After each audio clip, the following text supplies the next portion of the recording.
도시개발 사업의 시행 방식 등 나오는데 다시 한번 정리해 볼까요?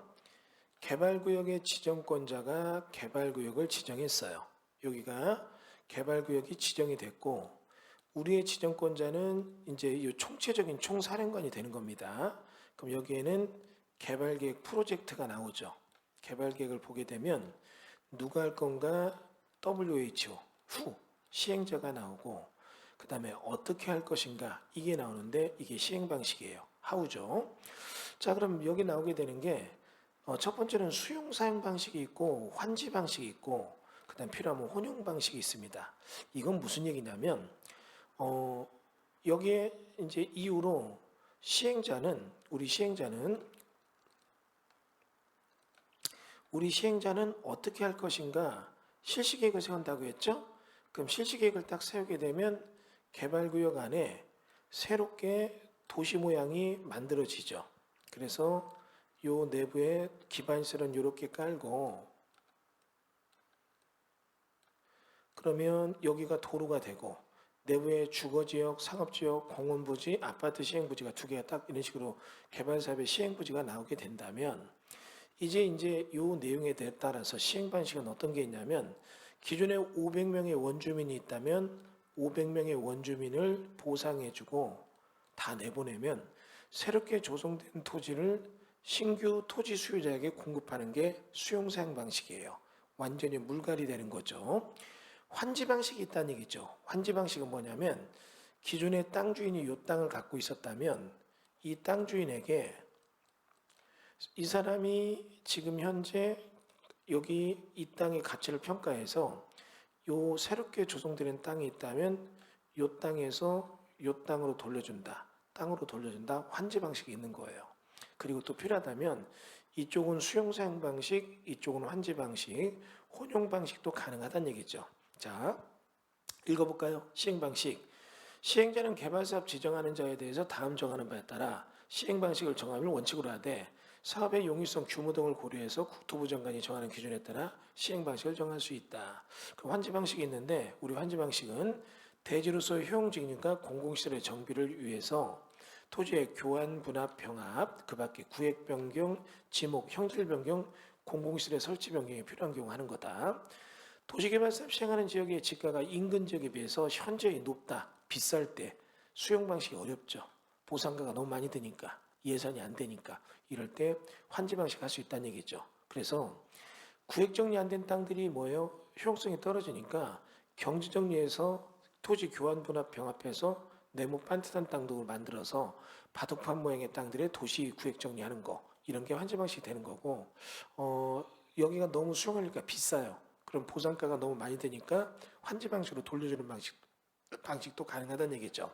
그 다음에 수용사용 방식은 계획적, 체계적 도시개발 등 집단적 토지 조성 공급 필요할 때 수용사용 방식이 됩니다. 자, 혼용 방식은 개발구역 지정하는 부분이 환지 방식과 수용사용 방식이 혼용되는 경우 분할 혼용 방식, 수용 방식, 사용 방식이 적용되는 지역과 환지 방식이 적용되는 지역을 사업 시행 지구별로 분할 시행하는 방식이 있다. 그래서 어떻게 해요? 지금 얘기한 것처럼 여기 이렇게 딱 나누어서 자, 이렇게 나누겠습니다. 요 위쪽은 수용 사용 방식, 여기는 환지 방식입니다. 이렇게 구획을 분할하는 방식이 있고 두 번째는 미분할 혼용 방식, 사업 시행지구를 분할하지 않고 수용 사용 방식과 환지 방식 혼용해서 시행하는 방식, 이 경우 환지에 대해서는 환지 방식에 대한 규정을 적용하고 그 밖에 대해서는 수용 방식에 관한 규정을 적용한다. 즉 이런 겁니다. 사업을 하다 보니까 그걸 구획을 정리하지 않고 이쪽에 땅이 좀 비싼 데가 있다면 비싼 땅 일부에 대해서는 어떻게 환지로 하고 이쪽이 좀 적은 땅들에 대해서는 수용 사용 방식으로 하는 게 이렇게 구획 경계를 정하지 않고 필지별로 컨디션대로 움직여서 하는 이런 미구획 정리, 미분할 혼용 방식의 혼용 방식도 가능하다는 얘기죠.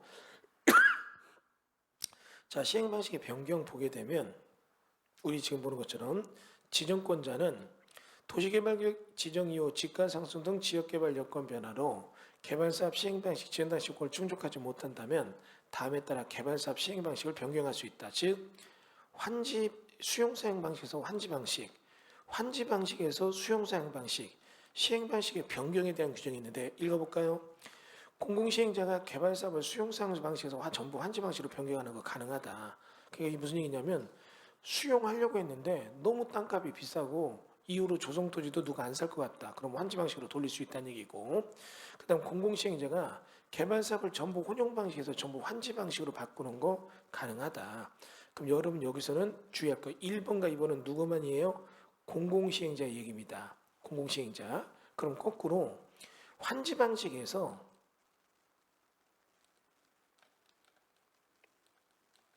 수용 방식으로 간다. 이거는 안 돼요. 왜냐하면 환지 방식을 하게 된다면 일반적으로 이거는 나중에 보겠지만 조합이 하는데, 조합이 수용 방식으로 한다. 그러면 이건 뭐예요? 조합 이득이 커지죠. 이렇게 된다면 다수의 조합원들이 이 조합 운영진한테 피해를 볼 수가 있으니까 환지 방식이 전부 수용 방식 같다 이런 건 안 돼요. 그러나 공공시행자가 수용 방식의 전부 또는 일부 하고 있었는데 이거를 환지 방식 바꾸는 건 가능하다는 얘기죠. 그 다음은 뒤에 보면 이게 재밌는 얘기죠. 시행 방식 전환. 개발 조합을 제외한 사업 시행자가, 그러니까 이거 뭐예요? 도시개발 조합이 환지 방식인데 그거를 제외한 사업 시행자. 그럼 환지 방식에서 공공 부분이 하거나 이럴 때 개발 사업 시행 방식을 수용 사용 방식에서 혼용 방식으로 변경하는 거 가능하다는 얘기죠. 그러니까 일부 약간 환지 방식 넣는 거 된다는 얘기죠. 그러니까 이런 거죠. 공공 부분은 어떻게 해요? 환지 방식으로 가는 거 어떻게 해요? 가능합니다. 그 다음에 공공 부분에 대해서 개발 사업 시행 방식을 수용 사용 방식에서 일부 환지로 넣는 거 된다는 얘기죠. 그러니까 여러분 지금 보면 머릿속에서 이렇게 생각하면 돼요. 민간 부분 쪽에서는 시행 방식 전환을 인정하지 않아요. 그럼 어떻게 해요? 방식을 바꾸면서 사업성을 높여서 이득을 많이 챙길까 봐 못하게 합니다. 그런데 일단 공공 부분이 우리 지금 보는 수용 사용 방식 등에서 전부 또는 어떻게 해요? 일부 하는 것을 환지 방식으로 가는 건 돼요. 또 혼용 방식, 수용 사용 방식에서 혼용 방식을 일부를 환지로 돌리는 건 돼요. 그러니까 어떻게 해요? 환지 쪽으로 뭔가 바꾸는 건 되지만 환지가 수용 쪽으로 간다. 이건 잘못된 지문이에요. 그리고 우리가 지금 보는 거 혼용 방식에서 환지 방식 간다. 전부 환지 방식으로 바꾼다. 또는 개발사업 시행 방식을 수용 사용 방식에서 혼용 방식이면 일부가 환지로 갔다. 이런 건 되는 거예요. 그러니까 머릿속에 기억할 거 민간 부분은 안 된다. 방식 전환 안 돼요. 공공 부분만 되는데 뭔가 수용 사용 방식이 환지 쪽으로만 좀 바뀐다는 느낌은 되지만 환지 방식이 수용으로 바뀐다 이런 거는 안 된다는 얘기죠. 이 두 개만 알면 문제 지문을 맞출 수 있을 겁니다. 그 다음에 순환 방식 개발 사업. 개발 사업 원활하게 시행하기 위해서 개발구역 내외로 새로 건설된 주택, 이미 건설된 주택에 대해 처벌되는 세입자, 소유자들이 필요하다면 이렇게 옮겨가는 식으로 순환 개발이 가능하다는 얘기죠. 그러면 이런 경우에 이후 임시로 거주하는 것을 순차적으로 개발할 수 있다. 여기 보세요. 도시개발구역이 이렇게 있다면 개발사업에 대해서 우리 지금 보는 것처럼 순차적으로 할 수 있다는 건 이런 거죠. 이렇게 나눠서 1, 2, 3 순차적으로 순환 방식 개발할 수 있다는 얘기입니다. 그러면 이들이 여기를 먼저 개발하고 만들어진 집이 있다면 이들은 이쪽으로 가서 또 여기를 개발하면 이들은 일로 가고 마지막 나가 있는 사람들이 이쪽으로 들어오는 거. 순환주택의 활용. 시행자는 순환개발 방식으로 개발사업 시행할 때는 주택법에도 임시로 거주하는 주택을 임시거주 사용으로 임대할 수 있다. 순환용 주택의 활용이 있습니다. 자, 그럼 순환용 거주자는 개발사업 완료한 후에도 내가 이 집이 살아보니까 좋다. 순환용 주택에 계속 거주하기 희망할 때에는 이 대통령이 정하는 바에 따라 이를 분양하거나 계속 임대할 수 있다. 그리고 계속 거주하는 자가 환지 대상자거나 이주 대책자인 경우는 환지 대상을 제외하거나 이주택을 수립한 걸로 본다. 자, 이런 얘기죠. 지금 이렇게 해서 개발구역이 있는데 1구역, 2구역 나눠서 순환 정비로 1, 2, 3 나눈다면 우리 지금 보는 것처럼 여기 있는 요 땅 주인이 있는데 요 사람은 여기 좀 나가 있었어요. 그리고 여기가 이제 예를 들어서 다 지어지게 되면 아파트를 지어줬으면 이게 아파트 한 호실로 이 사람이 이쪽으로 옮겨간다는 얘기죠. 그러면 나중에 이거 계속 거주하게 되면 여기 사는 거고 원래 이 사람에게 주려고 했던 환지가 요거라면 환지는 제외하고 이 아파트 준 걸로 대신 권리를 옮겨준 걸로 본다. 이런 얘기, 이주대책 수립한 것으로 본다. 환지 대상 제외하거나 이주택 수립한 것으로 본다. 이런 얘기죠. 자, 시험 볼 때 어떻게 바꾸느냐? 이런 얘기 나와요. 순환용 주택에 거주하는 자가 개발사 완료한 후에도 순환용 주택에 계속 거주하기를 희망하는 때에는 대통령이 전후할 때 이를 분양하거나 계속 임대할 수 있다. 이 경우 계속 거주하는 자는 환지 대상자이거나 이주대책 대상자인 경우는 대통령이 정하는 바에 따라 환지 대상이나 이주대책은 별도로 수립해야 된다. 이러면 안 되죠. 그러면 부당이득이에요. 왜냐하면 이 사람은 어때요? 이 재산권에 대해서 여기 집도 받고 별도로 환지계획도 수립해서 이걸 준다면 이 더블로 재테크하는 거잖아. 그런 건 안 된다는 얘기죠. 그 다음에 세입자 주택 등을 위한 임대주택 공급, 시행자는 도시개발사업 세입자 등의 주거 안정을 위해서 주거 생활 실태 조사, 주택 수요 고려해가지고 임대주택 건설 률 조성 공급, 임대주택을 건설 공급해야 된다.